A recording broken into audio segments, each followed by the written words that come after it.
Ladies and gentlemen, throughout the entire weekend, this has been a talking point. As breaking news broke that Andrade is no longer with WWE. Now you're probably wondering, why is Andrade no longer with WWE? Well, the questions have been answered in this article by Sports Illustrated. On Saturday, it was revealed that WWE quietly cut ties with former United States champion Andrade, moving him to the Illuminati section of the company's website. The takedown on Sports Illustrated will soon learn that Andrade's departure was not mutual, and that the company released him from his contract. It is not clear as to whether or not he ever requested his release, but the decision was to cut him on the company's volition and not related to budget moves. Dave Meltzer of the Wrestling Observer would reveal on Saturday night that the release was disciplinary, which the takedown on Sports Illustrated can confirm.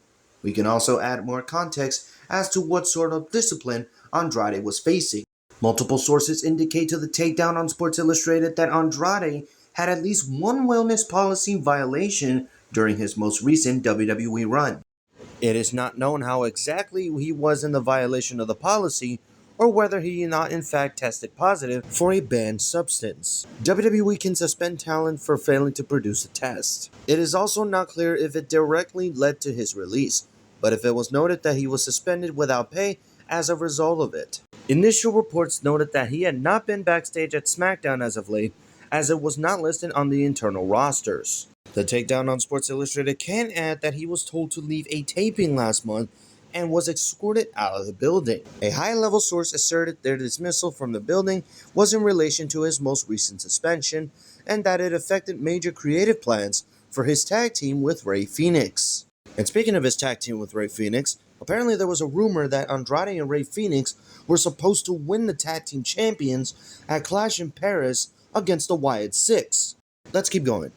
Body Slam's Corey Hayes reported on Saturday night that WWE had tried to get in touch with Andrade for several weeks, but it had been unsuccessful. The takedown on Sports Illustrated cannot confirm this at this time, though the incident at SmackDown was said to have occurred in the middle of August. Imagine having problems with the company and you're getting a push to win championship gold, tag team championship gold, along with Rey Fenix. While sources indicated there was at least one wellness violation policy this year, this will not be his first within the company. WWE announced in January of 2020 that he was suspended for his first violation of the policy, which resulted in a 30-day suspension. He would leave WWE the following year, jumping ship to AEW, where he would perform until December of 2023. There, he also faced disciplinary action following a backstage incident with Sammy Guevara. He would return to WWE at the 2024 Royal Rumble match and last performed at SummerSlam in a six-pack TLC match. It should also be noted that WWE has not published any potential wellness policy violation publicity since the TKO merger in 2023. As a result, it is unknown how many there have been, if there have been any outside of this at all. WWE has not commented on the nature of the release in a formal capacity as of a press time. Now let's cut to the chase here. When Andrade failed a wellness policy, he got suspended for 30 days. And that was with Vince McMahon when he was there. But now after failing another wellness policy, he gets fired? And then after his first wellness policy violation, the next year he gets released by WWE. He goes to AEW, he has a run there until they were not doing anything with him. And apparently the reason is that Andrade had problems with Sammy Guevara. So Andrade comes back in the Royal Rumble in 2024. He has a WrestleMania match. He had a feud with Carmelo Hayes, which was a best of 7. And then after that, he just did nothing. Trying to win the WWE United States Champion for another time. Couldn't get it done. Andrade was competing in the Royal Rumble. And I don't think he competed at WrestleMania.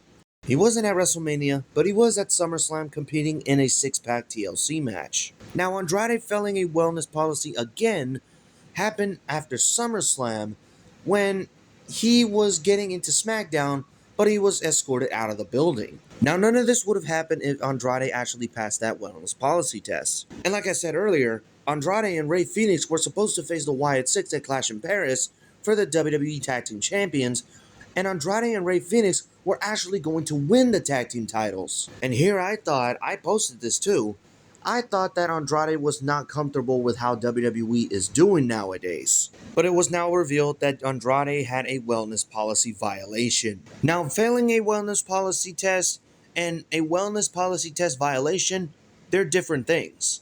The first time he had to deal with this, he got suspended. But now he had violated this and then he got fired for it? And now on Twitter, Andrade posted this and it says, "Thank you, WWE." Now look, there are many opponents that Andrade could have faced: Cody Rhodes, Drew McIntyre, CM Punk. And I'm talking about one-on-one feuds, not multi-man feuds or whatever. I think WWE doesn't really see Andrade as a main eventer. But you know what they say, it is what it is. Now, where does Andrade go now? Does he go back to AEW? Does he, I don't know, retire? Or maybe he wants to go back to Mexico and compete there. Maybe going to Mexico and going to like CMLL is probably the best for him. Because what I heard is that Andrade didn't want to work in the AAA deal. Wherever he goes, I wish him the best of luck. But now that Andrade is no longer with WWE, I want to ask you guys, where does he go? Does he go to AEW? Does he go to like TNA? Does he go back to Mexico? Let me know in the comments below. And also let me know your thoughts on Andrade being fired from WWE as well. Thank you guys for watching. Like, comment, subscribe, tap the notification bell for more videos, follow me on Twitter at EthanStoyShow, and I'll see you in the next one.